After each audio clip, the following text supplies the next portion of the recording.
ભાજપ શાસિત પાટણ નગરપાલિકા શહેરીજનોને પાયાની સુવિધાઓ આપવામાં સદંતર નિષ્ફળ નીવડતા ઠેર ઠેર ભૂગર્ભના ગંદા પાણી જાહેર માર્ગો પર રેલાતા સ્થાનિક લોકો રોગચાળાની ભીતિ સેવી રહ્યા છે ત્યારે પાટણ શહેરના વોર્ડ નંબર 9માં આવેલા રાધનપુરી વાસના પીપળીવાસ સહિતના વિસ્તારોમાં છેલ્લા 6 માસથી ભૂગર્ભ ગટરના ગંદા પાણી જાહેર માર્ગો પર રેલાતા સ્થાનિક લોકો ત્રાહિમામ પોકારી ઉઠ્યા છે ત્યારે આ રેલાતા ભૂગર્ભના ગંદા પાણીને લઈને સ્થાનિક લોકો અને ચૂંટાયેલા કોર્પોરેટરો દ્વારા નગરપાલિકામાં અનેકવાર રજૂઆતો કરવા છતાં આજ દિન સુધી તેનો યોગ્ય અને કાયમી નિકાલ ન આવતા આ વિસ્તારમાં ગંદા પાણીના તળાવ ભરેલા જોવા મળી રહ્યા છે ત્યારે સ્થાનિક લોકોને આ ગંદા પાણીના તળાવમાંથી જ પસાર થવાની ફરજ પડતા વિદ્યાર્થીઓ સહિતના લોકો આ સમસ્યાને લઈને ત્રાહિમામ પુકારી ઉઠ્યા છે તો સ્થાનિક લોકોની આ ફરિયાદ પાલિકા દ્વારા સાંભળવામાં ન આવતા ના છૂટકે આજરોજ સ્થાનિક રહીશો ઉત્તમભાઈ ડોડિયાની આગેવાની હેઠળ કલેક્ટર કચેરી ખાતે આવેદનપત્ર આપવા પહોંચ્યા હતા અને દિન 1માં રાધનપુરી વાસના પીપળીવાસ ખાતે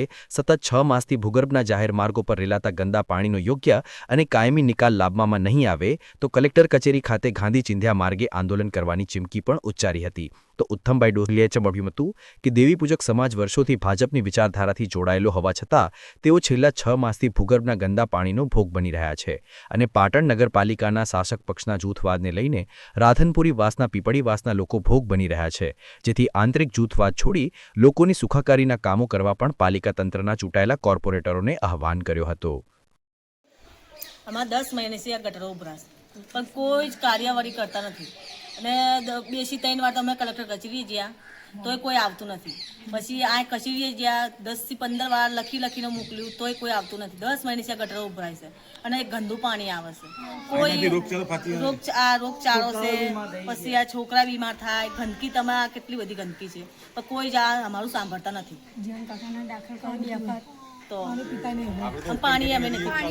કરવા માટે આવતું નથી તૈયાર જ નથી નાટ પાણી વાયદા બતાવી જશે એક આ કાલ આય આ જાય કાલ આય એમ કરી જશે આવા કોઈ મોકતું નથી કોઈ સાંભળવા માંગતું નથી આવશો અમે આવશો એમ કે કાલ આવશો સવારમાં આવશો પણ કોઈ આવતું નથી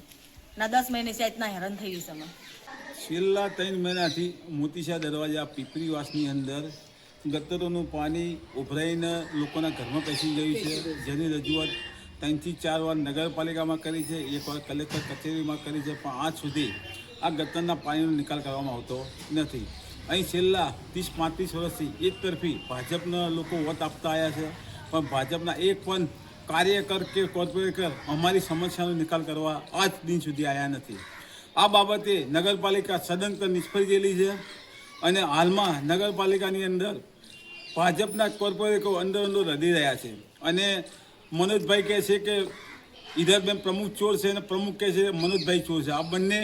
એકબીજાના દોષ આપી રહ્યા છે અને આજે અમને સમાધાન પણ કરી કાઢી છે। આ લોકોના સમાધાન થાય કે ના થાય પણ અમારી ગતો નિકાલનું શું કરવું અમે પણ હવે નક્કી પણ કર્યું છે કે આજે અમે કલેક્ટર કચેરીમાં રજૂઆત કરશું જો અમારા દિન 1માં આ ગતની સમસ્યાનો નિકાલ નહીં આવે તો અમે સાંજે સીધા માલજે કલેક્ટરમાં આંદોલન કરીશું। હાલમાં જે લડાઈ ચાલી રહી છે નગરપાલિકાની એનો અમે મોતીશા વિસ્તારના ભોગ બની રહ્યા છીએ અને